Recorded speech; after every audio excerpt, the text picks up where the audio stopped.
제가 테슬라와 폭스바겐을 비교하기 위해서 글로벌 자동차 산업 기업 가치를 표를 가져와 봤습니다. 글로벌 자동차 산업이라 함은 완성차 업체뿐만이 아니라 다른 것도 들어가 있다는 겁니다. 가령 구글의 웨이모 자율주행을 하는 업체입니다. 자율주행차 업체고요. 그리고 디디 추싱, 이름 어려워. 디디 추싱, 중국의 차량 공유 업체입니다. 그리고 우버, 워낙 유명하죠. 그랩, 동남아의 우버죠. 그리고 리프트입니다. 우버를 대항해서 미국에서 설립된 차량 공유 업체입니다. 이들 업체들까지 포함해서 기업의 가치가 얼마냐 라고 해봤더니 폭스바겐이 3위인데 테슬라가 그 다음입니다. 이 차이가 얼마 안 난다는 건데 이거는 참 테슬라라는 회사에 대해서 기업 가치, 미래 가치를 굉장히 많이 준 거죠. 왜냐? 폭스바겐은 연간으로 그룹 전체가 생산하는 판매량이 거의 1000만 대에 육박합니다. 물론 800만 대, 900만 대 수준인데 테슬라는 제가 아까 말씀드렸다시피 분기 최근 3분기에 9.7만 대, 약 10만 대를 판매했습니다. 그러면 연간으로 분기에 10만 대를 판매하면 연간으로 40만 대인데 폭스바겐이 800만 대를 생산한다고 가정했을 때 약 5% 정도밖에 판매가 안 됩니다. 판매량이 폭스바겐의 5% 정도 수준입니다. 그런데 기업 가치는 폭스바겐이 테슬라 바로 뒤입니다. 이 다임러, BMW, 혼다, GM 전부 다 테슬라보다 차량을 훨씬 많이 10배는 생산을 하는데도 이 뒤에 있습니다. 현대차 이 끝에 있고요. BYD, 그 유명하다던 BYD도 여기 있습니다. 근데 테슬라는 당당히 나는 폭스바겐 뒤야 바로 뒤에 있습니다. 아주 놀랍죠. 테슬라의 대표적인 전기차 모델인 모델 3. 이름도 잘 지었어. 그냥 모델 3. 폭스바겐이 올해부터 양산을 시작한 ID3를 비교해 보겠습니다. 그 전에 제가 좀 궁금한 게 이 3자를 왜 도대체 ID3를 붙였냐는 겁니다. 테슬라는 이해가 가요. 테슬라는 로드스터를 제외하고 모델 S, 그 다음 SUV 모델인 모델 X, 그 다음 이제 세 번째 나와서 모델 3라는 이름을 붙였어요. 근데 폭스바겐은 왜 3라는 이름을 붙였는지 그냥 제가 보기에는 테슬라를 따라한 것 같습니다. 자, 이제 폭스바겐이 전기차를 얼마에 팔겠느냐 라고 한 가격이 바로 3만 유로 이하로 판매하겠다는 겁니다. 3만 유로 이하, 그러면 29,900유로에 팔겠죠? 아마도. 만약에 3만 유로로 따지면 하나로 약 4천만 원입니다. 그리고 테슬라의 앨런 머스크가 처음에 모델 3를 내놓기 전에 나는 3만 5천 불부터 시작하겠다고 했습니다. 이것도 지금 환율로 따지면 4천만 원입니다.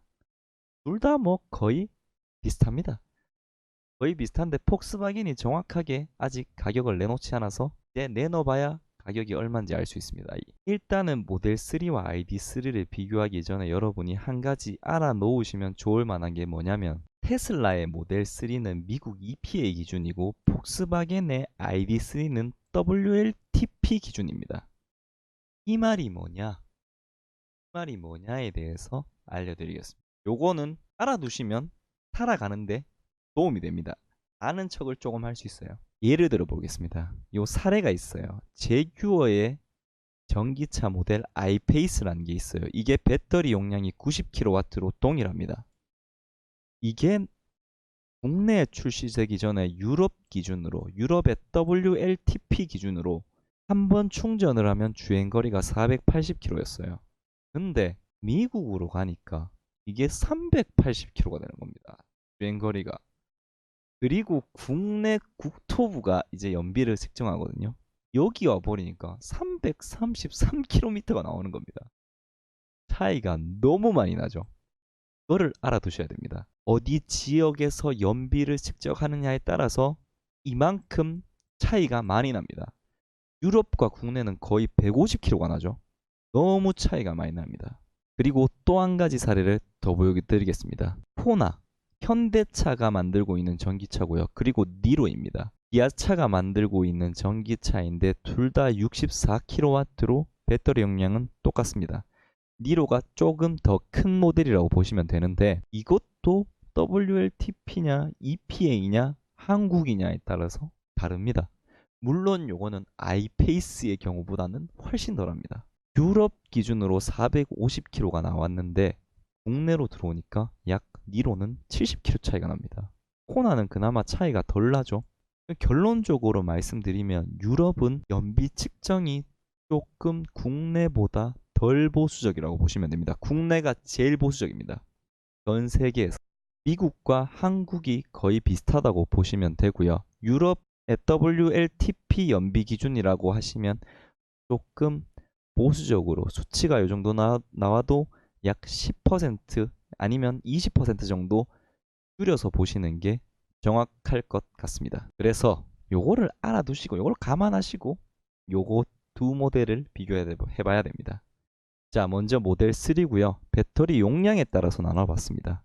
배터리 용량이 50, 62, 75 그리고 모델 3는 듀얼 모터라고 해서 고성능 버전이 있습니다. 그거는 무려 제로 빼기 3초대고요.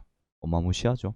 요 배터리 용량에 따라서 나눠놨는데 주행거리는 당연히 용량이 늘어남에 따라 늘어나겠죠.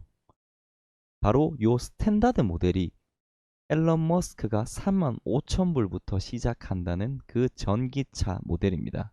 그리고 미드가 44,000불이고 롱이 거의 50,000불부터 시작을 합니다. 그런데 거의 이 가격에 살 수 없다는 게 참 함정입니다. 왜냐? 테슬라 하면 또 뭐가 유명하겠습니까? 바로 또 자율주행으로 유명하죠. 자율주행을 완벽하게 할 수는 없지만 그래도 거의 넣어놔서 쓸 수 있게 해놨죠.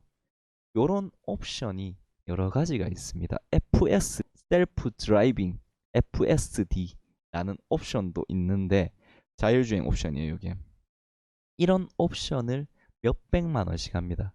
그리고 여러분 휠도 예쁜 거 바꿔야 되죠. 그리고 또 색상에 따라서 또 다릅니다. 그러다 보면 이게 하나로 따지면 약 4천만 원부터 시작하는 거죠. 4천만 원부터 시작하는 건데 그런 걸 넣다 보면 5천만 원은 가뿐히 넘습니다. 그리고 여러분 전기차 또 스탠다드형 살 수 없죠. 롱레인지나 미드 정도는 사야 되겠죠. 그러다 보면 35,000불짜리는 잘 못 삽니다. 주행거리가 긴 미드나 롱을 사게 되기 때문에 이거에다가 옵션을 넣어버리면 기본 6, 7천만 원은 들어간다고 보시면 됩니다. 그리고 폭스바겐의 ID3입니다. ID3는 아직 정식 출시로 되지 않아서 가격이 아직 정해지지 않았습니다. 용량에 따라서 제가 모델을 나눠놨는데 기본, 미들, 탑 이렇게 있는데 미들 기본은 용량이 작은데 탑은 모델 3보다 용량이 많습니다. 그리고 주행거리도 약 50km 차이가 나죠. 그런데 제가 아까 말씀드렸다시피 WLTP와 미국 EPA 기준의 연비 측정 방식이 다르기 때문에 폭스바겐의 ID3는 WLTP 기준이기 때문에 실제 EPA, 미국의 환경청이나 국내 국토부로 들어오면 이 주행거리가 약 10%, 많게는 20% 이상 줄어들 수도 있습니다. 그래서 출시되기 전까지는 이 차의 정확한 주행거리가 얼마인지는 알 수 없습니다. WLTP 기준은 반대하기 때문에 여튼 이렇게 비교가 되고요.